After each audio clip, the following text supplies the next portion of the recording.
meus amigos, tudo bem com vocês? Tudo na pressão total? Estamos iniciando mais um programa Construção em Foco na Band, comigo, Átila Lira. E essa edição é uma edição super especial. Afinal, é o primeiro programa de 2026. Estamos iniciando a nova temporada. E nada melhor do que começar conversando com um grande empresário do setor da construção cearense. Esse cara que é jovem, super talentoso e olha, partiu de 20 mil para 120 milhões de forma muito assertiva e objetiva. Eu vou conversar hoje com Breno Vasconcelos, ele que é diretor da Revestir, um dos maiores home centers do estado do Ceará. Breno, uma satisfação conversar contigo. Obrigado pela presença, amigo. Átila, meu amigo, eu que agradeço aqui essa oportunidade de participar, de contar um pouquinho da nossa história, compartilhar aí com quem está assistindo e de alguma forma tentar motivar, porque a minha história, como a de muitos outros empreendedores de primeira geração, é uma história inspiradora. Antes da gente entrar na história da Revestir, eu quero conhecer um pouco mais quem é o Breno Vasconcelos. Eu ouvi dizer que é campeão brasileiro de sandboard. Foi, não é? Já foi, né? Até chegar na Revestir, né? Eu comecei, cara, como atleta, não tenho muito porte não, mas era sandboard, que para quem não conhece é como se fosse o snowboard na areia. Então eu ali com 11, 12 anos já era atleta, rodei o Brasil todinho, competindo, né? E cheguei a ser campeão brasileiro numa etapa no Paracuru. E, cara, é muito engraçado, até comentei com você antes, como o esporte, ele me ajudou e ele é muito parecido com o que eu sentia quando eu estava na competição, como quando eu tenho um novo desafio de uma nova unidade, me ajudou demais em concentração, em estratégia, para poder fazer esses movimentos que sempre são incertos, entendeu? Antes de você montar a Revestir também, você empreendeu, não foi? Na parte de vestuário, foi isso? Vestuário fitness? Isso, também. Eu frequentava academia já nessa época, e já tinha uns 16 anos e vi essa brecha, essa oportunidade. Então eu mesmo novinho, eu sempre estava ligado. Aí eu comecei a produzir eu mesmo, cara. Eu cortava roupa de academia masculina e depois eu fui fazer feminina. Era massa demais, eu tinha muita satisfação em passar na rua e ver o pessoal com a marca que eu criei. Eu desenhava tudo, eu fazia o layout, o design, ia na serigrafia, dobrava, empacotava. Comecei com 12 camisas. No primeiro dia que eu fiz as 12 camisas, eu voltando da serigrafia, com elas dobradas, eu vendi todas as 12 na mesma noite. Voltei e fui reinvestindo. Uns 8 meses, um ano, eu já tinha em várias academias, Energy, tu lembra as Energy? Lembro. Em várias academias, eu tinha pessoas que revendiam o meu produto. Isso foi quanto tempo, mais ou menos, Eu passei uns 2 anos, mais ou menos. 2 anos nessa empreitada. É. E o que fez virar a chave, Breno? Sair desse segmento e partir de repente para material de construção. Antes do material de construção, eu ainda inventei, macho. Eu fui ser correspondente bancário e foi um dos melhores negócios que eu fiz. Eu tinha 2 lojas de empréstimo consignado, mas ali eu passei também mais uns 2 anos ou 3 anos. Ah, legal. E era bom demais porque o meu estoque era o dinheiro do banco, né? Entendi. Então, meu amigo, o risco era baixo e tal, e vinha só a comissão. Então, mas ali foi onde eu comecei a entender sobre negócio, a dinâmica, colaborador, funcionário, dinheiro, responsabilidades, ponto físico, alvarás e não sei o quê. Não deixou de ser um passo antes que antecedeu aí a minha entrada na Revestir. E por que é que eu fui para Revestir, né? O que é que me trouxe ali? Alguns parentes próximos, conhecidos, tinham loja e eu achava bonito, cara. Eu achava aquela coisa do varejo, e é bonito, né? O dinamismo, tu vai ali, tu olha a loja colorida, cheia de material, aquela coisa frenética que vai e vem, aquela coisa da negociação, sabe? Estratégia de negociação, aquilo ali eu achava muito legal. Aí eu passei mais uns 2 ou 3 anos com os correspondentes. Foi até que eu ia fazer parceria com uma pessoa próxima a mim. A parceria não deu certo, mas eu já tinha alugado o ponto, ó. Aí, meu amigo, não teve jeito não. Eu tive que ir para dentro, peguei o capital que eu tinha, foi só estrutura, não tinha dinheiro para estoque. Meu amigo, o dinheiro que eu tinha todinho, os 20 mil que eu tinha, foi todo em placa, mostruário, expositor, acabou. Quando foi, o pessoal pergunta às vezes, né? Breno, você era novo e tal, seu pai lhe ajudou? Rapaz, meu pai tinha mais medo do que eu. Aí ele pegou, aí ele, rapaz, não vá não, morrendo de medo, né? Do filho e tal. Aí eu sei que quando foi no primeiro mês, eu abri, era eu e um funcionário só, né? Cadê o dinheiro do primeiro aluguel? Eu nunca passei aperreio na minha vida, mas esse daí, porque eu sempre fui controlado. Sim. Desde a época do sandboard, a época da promotora financeira e tal. Aí eu peguei, meu amigo, e agora? Rapaz, parece papai do céu. Eu nunca pedi pro meu pai nada. Pai, me dê isso? Não. Aí ele chegou lá na loja, olhou, eu não sei se eu devia estar fazendo bico, alguma coisa, eu não sei, mas ele falou, e aí, mas quanto é o aluguel? Eu, não, pai, R$ 700. Aí ele, pô, tá aqui. Rapaz, foi só a conta, meu amigo. Foi só a conta de lá pra cá, graças a Deus. Nunca precisei de ajuda e muito pelo contrário, hoje a gente se ajuda muito. E a primeira loja foi na Augusto dos Anjos, lá na Parangaba, que você teve esse desafio aí É, e começou especializado, começou com vários itens. Como é que foi lá o início, Breno? rapaz, eu comecei, o nome da loja era Piso e Tinta, uma criatividade monstra. Eu só vendia piso e tinta. É bom que você já deixava logo claro qual era o seu objetivo, né? Entendeu? Aí era eu e um funcionário. Era apenas esses itens aí, não tinha essa variedade toda, até porque nem dava. E eu só tinha um modelo de piso, olha. Só tinha um modelo de piso. Na verdade, eu peguei um dinheirinho, comprei, acho que foi 100 metros de piso e botava um modelo. Aí o cliente chegava lá, rapaz, eu queria um piso aqui, um pouco esverdeado. Eu, rapaz, todo produto ele tem a vantagem e a desvantagem, né? E eu comprei um produto clean, neutro. Era o famoso Araripe cinza, tu lembra? Sim, sim.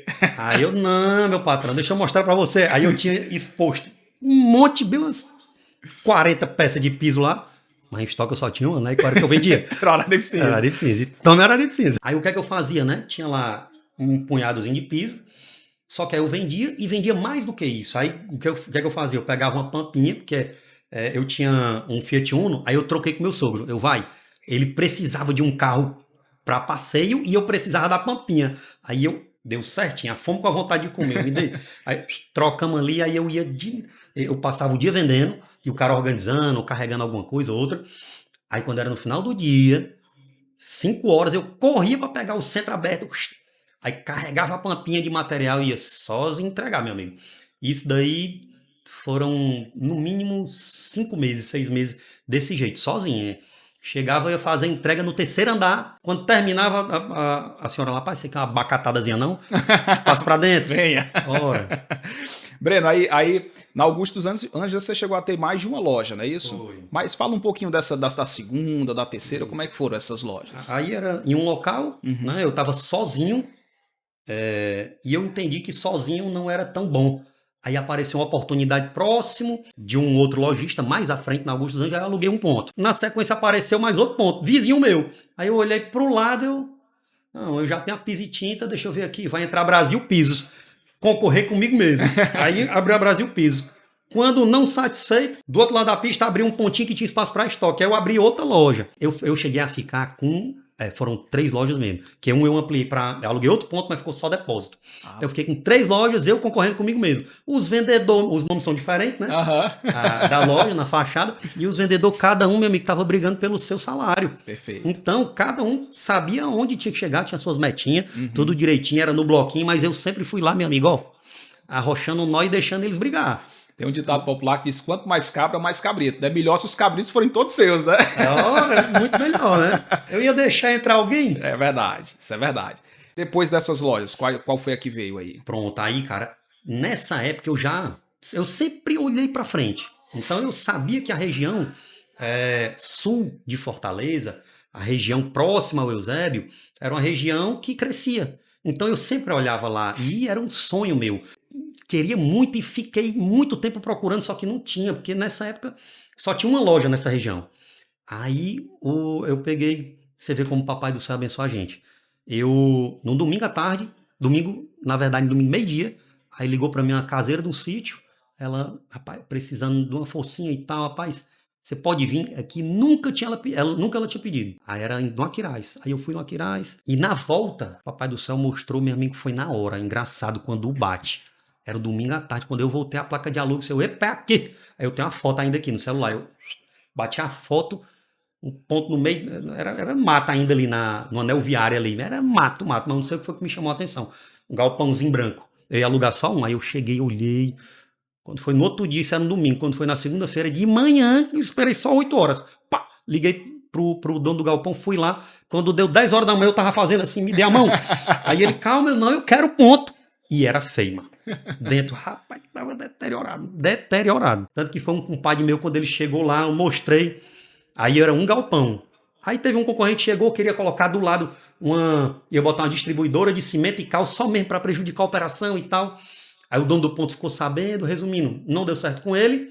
Aí o cara, não, você vai querer, às vezes vem para ajudar, né? Exatamente. Aí rapaz, eu não queria não, mas porque eu já tava com medo de um ponto, mas vai ser o jeito, me deu 2. Quando eu derrubei a parede, eu falei, vala, meu Deus, não tenho material pra estar aqui não. Vala, minha Nossa Senhora. Aí um compadre meu, né, policial, aí ele veio, ei, Breno, cadê tu tá onde? Não, eu tô aqui num galpão que eu aluguei. Foi mesmo, cara, deixa eu ver aí. Ele olhou, meu amigo, ele falou, meu irmão, tu é doido, mas como é que foi um negócio desse? Aí de lá pra cá, meu amigo, aí o que foi que aconteceu? E você vê, né, sempre vão aparecendo eventualidades e adversidades. Aí na hora que eu aluguei o ponto, deu tudo certo, tava na Augusto dos Anjos mexendo, aí eu comecei a reformar a loja, organizar e tal. Aí, pô, levei um calote maior do mundo lá, de um colega. Eu ia começar com a loja todinha, aí ixi, não vai dar, faça só a metade, só a metade da loja. Breno, ali tu começou com área de quanto? E assim, teu espaço hoje é bem considerável lá. E hoje tá com área quadrada de quanto lá? Lá nessa loja eu comecei de loja de atendimento 350 metros, que era a metade do galpão. Sim. Aí hoje, aí o que foi que aconteceu? Eu peguei o galpão do lado, que era estoque, transformou em loja. O outro também se transformou em loja. Então, de loja, a gente tem 2.200 metros mas, de atendimento, né? Mas de loja com estoque, a gente tem 4.500 metros. E qual foi a grande transformação aí que essa loja lá no Coaçu trouxe para o empresário e para a empresa revestir? Lá a visibilidade da gente foi outra. Também foi casando com um momento de amadurecimento do profissional, né? Meu amigo, sempre fui inquieto por natureza. Quem é lá da loja sabe. Então eu sempre estou buscando melhoria, sempre. E nessa época não foi diferente, foi dando cabeçada, fui melhorando, fui ampliando, fui buscando tecnologia, fui buscando pessoas melhores, fui acertando, fui errando, mas a região, a loja me proporcionou isso. Por quê? Porque era uma loja que eu com pouco tempo comecei com um faturamento legal. E se eu tinha um faturamento legal, eu sempre fui muito ajustadinho nas contas, dava para eu reinvestir. Então, meu amigo, dando para reinvestir. A minha vida pessoal, eu sempre fui muito comedido, principalmente nessa época. Então, como eu sou a primeira geração que estava construindo o negócio, eu tinha que reinvestir, Perfeito. Senão o negócio não cresce. Perfeito. Aí eu ia ali, meu amigo, tum, reinvestindo. Então, como ia sobrando, eu consegui crescer mais rápido. O bate-papo com o empresário Breno Vasconcelos está inspirador. Vamos dar uma rápida paradinha aqui para o comercial e voltamos já.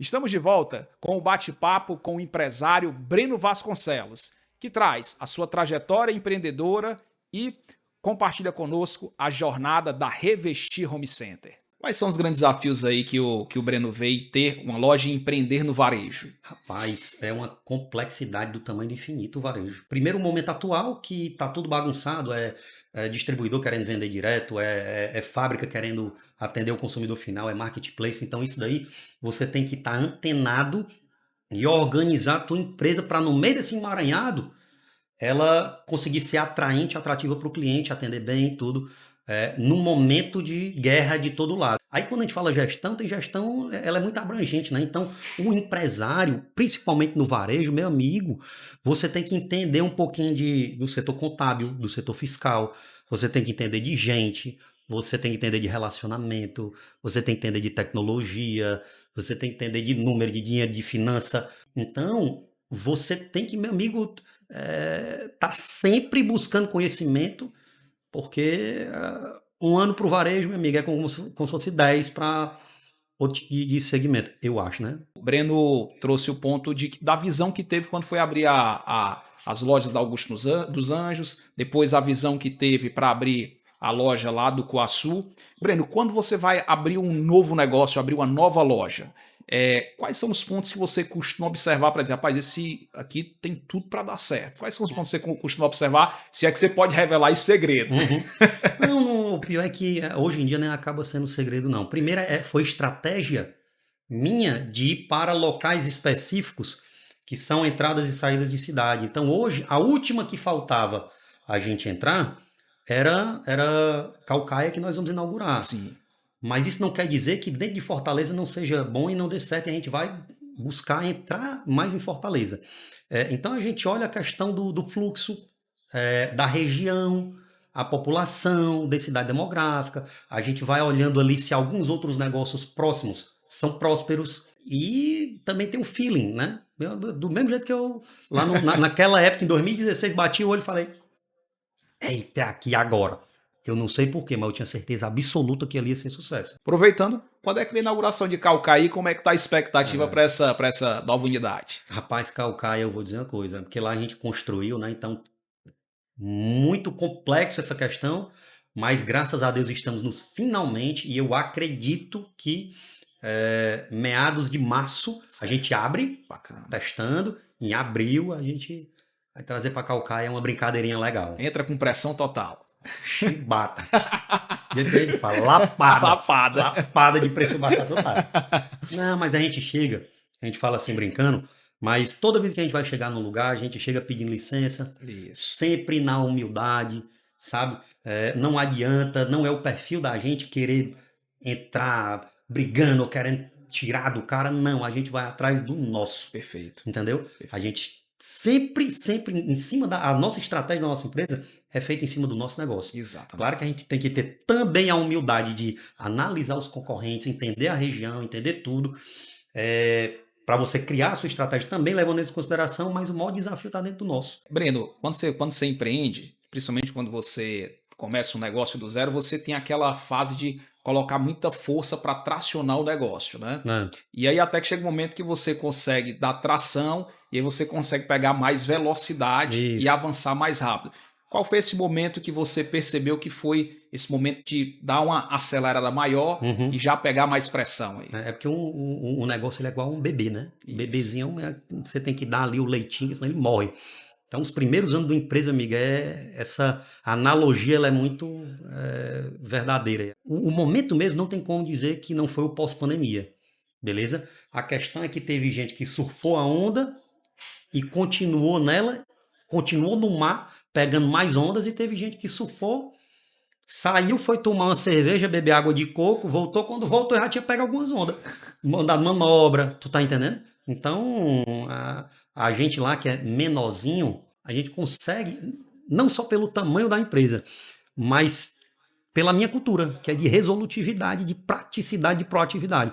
Então, meu amigo, ali a gente é mais rápido para aderir e fazer alguns movimentos. Isso daí, em pós-pandemia, 2021, 22, 23, onde o mercado estava caindo, 23 foi onde a gente, na verdade, de 21 até agora, a gente cresce múltiplos 2 dígitos. Perfeito. Entendeu? Perfeito. E 23 foi a guinada mesmo que deu pressão. E Breno, aí a gente vê que nesse período também a estratégia digital transformou as empresas.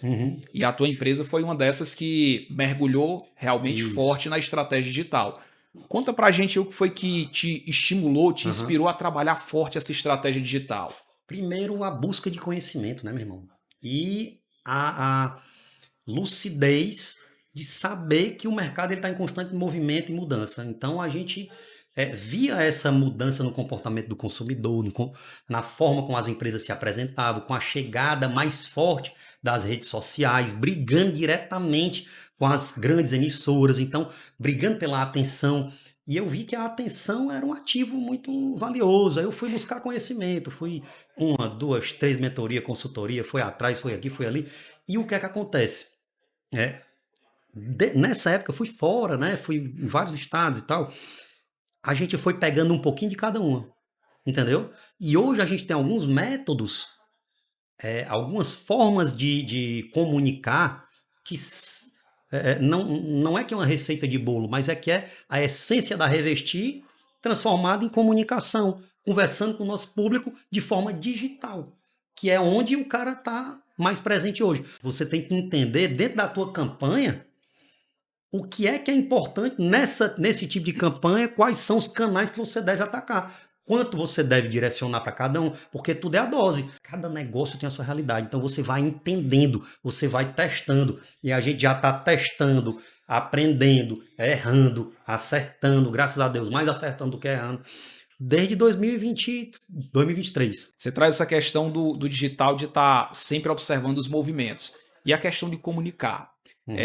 Eu vejo que a comunicação ela de uma forma irreverente, respeitosa, ela chama a atenção, né? E gera resultado. E você teve uma sacada lá atrás de começar a fazer os anúncios da Revestir, trazer lá o Serginho, né? Serginho também é uma figura icônica. Como é que foi esse feeling aí? Meu irmão, para falar a verdade, isso aí foi naturalmente. No varejo ali, no negócio, a gente, por conta de inúmeras responsabilidades, eventualidades, dificuldades, você vai ficando com um pouco mais seco. Mas eu sempre fui muito brincalhão quando era mais novo. E com o tempo, cara, eu fui tentando resgatar isso meu. E não foi nada forçado, entendeu? Nas gravações, como eu não tinha jeito, aí começou as brincadeiras e o Serginho muito caricato. Aí eu comecei, e a gente ia brincando. As primeiras campanhas não tinha brincadeira. Só que a gente brincava por trás das câmeras. Aí eu, meu amigo, rapaz, sabe de uma coisa? Vamos embora. Aí começou. Então, é algo que é a verdade. A gente transmite ali o que a gente vive no dia a dia. E por que não passar a nossa verdade, a nossa essência para o público também? Principalmente no Ceará, que é o berço do humor. Foi algo natural e que bom que teve um resultado positivo. Que não, a gente não foi em busca disso. Não foi, rapaz, vamos ser engraçado para vender mais.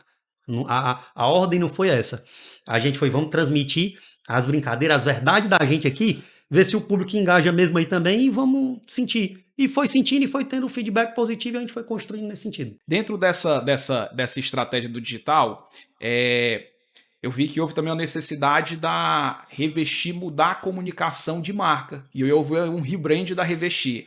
Fala um pouquinho pra gente aí desse rebrand e qual foi a ideia aí quando vocês trouxeram essa nova marca, as novas cores, essa nova roupagem. Nós fizemos um estudo de diferenciação mercadológica, que aí nós estudamos o Breno, do Sandboard, aí veio o Breno das camisas, veio a essência do Breno, aí veio a Revestir, todos os nossos colaboradores foram entrevistados, todos não, né? Uma amostragem. Então, conversou com eles, porque eles são a empresa, não é só o Breno que é a empresa.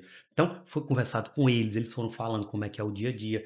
E a gente, em cima disso daí, foi trazendo a essência do Breno, a essência da Revestir e a nossa marca que represente o que a essência da empresa hoje. Eu queria ter todos os argumentos que ele tinha, que ele teve para passar para a gente quando ele foi falando sobre a nossa empresa, mas a gente mudou tudo.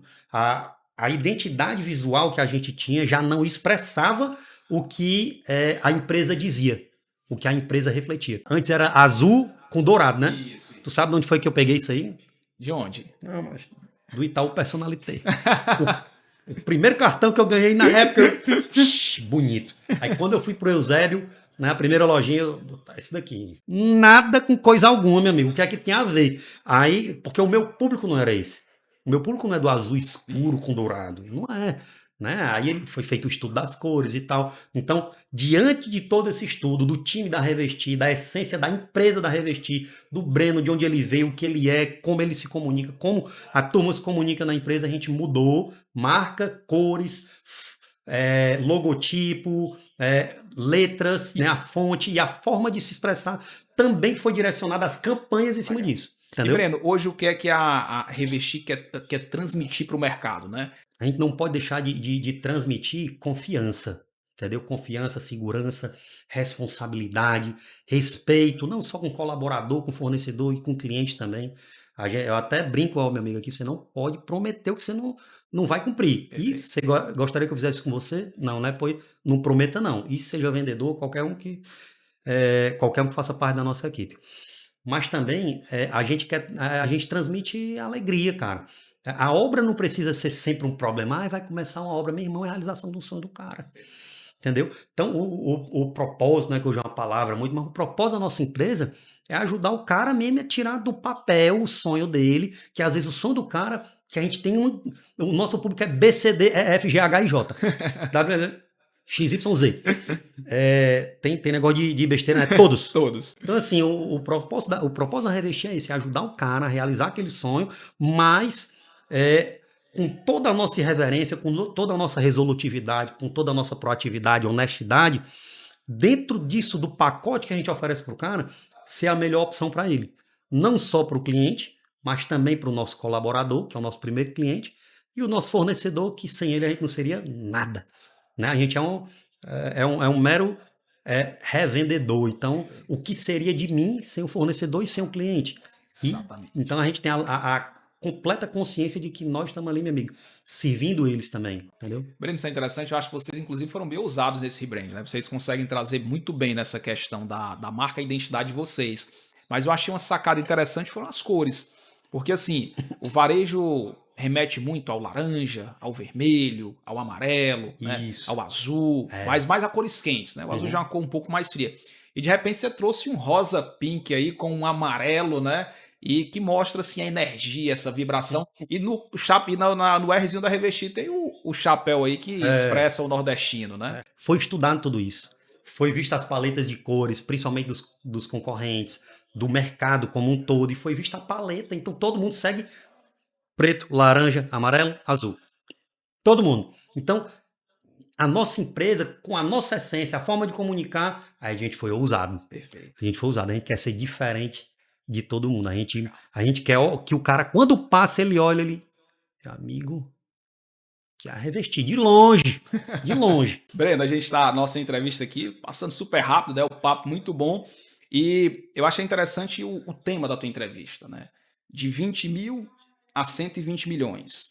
E aí eu queria que você finalizasse aqui esse nosso bate-papo, primeiro trazendo o seguinte, quais são os pontos básicos, as premissas para dar esse salto, e quais são os horizontes aí da Revestir para os próximos anos? Dá para fazer. A maioria das empresas, na sua primeira geração, começou muito pequena e trabalhando muito. Então, assim, é trabalho duro, mas só que é trabalho duro com direção, com honestidade, com resolutividade. E se eu fosse falar dentre os valores, né, o principal que me trouxe até aqui foi a humildade. Breno, mas a humildade foi a humildade, meu irmão, porque eu conseguia muitas coisas que empresas maiores do que eu conseguia, tratando bem, sabendo pedir, sabendo ajudar quando era necessário, que nem sempre é o melhor para mim. Então, assim, é você trabalhar duro com esses valores, com o seu propósito mesmo. O que é que eu quero com isso aqui? Porque se tu for atrás só, não, eu quero ficar rico. Eu acho que é muito raso, entendeu? Perfeito. Aí é por consequência do que você vai fazendo. Porque a sua trajetória ela tem que ter sentido, né? Perfeito. E lá na empresa, o que a gente faz tem muito sentido. Porque hoje a gente conseguiu ajudar inúmeras pessoas que fazem parte do nosso quadro ou que já fizeram parte. Vários compraram a sua casa, vários conseguiram comprar a sua motinha, ter dignidade, construir a sua família. Então isso daí também é um propósito da gente. E os horizontes. Meu irmão, o grande desafio do varejo é você crescer de forma sustentável, porque o varejo de Maticom, ele tem inúmeras eventualidades, mas assim, a gente quer crescer a nível estadual, tá? A gente ainda tem uma base para crescer aqui, próximo, região metropolitana, tanto que a gente cresceu mesmo sem abrir loja, mas a gente agora que vai começar a abrir mais algumas lojas, então os horizontes da gente é crescer com mais lojas, mas crescer também dentro da nossa base, aproveitando muito mais o que a gente já tem e ampliando também o nosso digital. De todo jeito a gente vai seguindo a nossa pegadinha e a nossa tocada, e eu acredito muito que vai ser bom. A gente vai colher muitos bons frutos porque a gente está plantando. Meus amigos, esse é Breno Vasconcelos. Quero te agradecer imensamente por esse momento, Breno. Dizer que foi uma entrevista riquíssima. E quem está nos acompanhando, né, vai ter aí uma grande oportunidade de aprender com esse jovem empresário que tem crescido de forma consistente e responsável. Quero finalizar aqui agradecendo a sua audiência. Espero que você tenha aprendido bastante com a história do Breno Vasconcelos da Revestir Home Center e, sem dúvida nenhuma, se você aplicar alguns pontos que ele trouxe aqui nessa entrevista, você vai continuar avançando com pressão total. Forte abraço!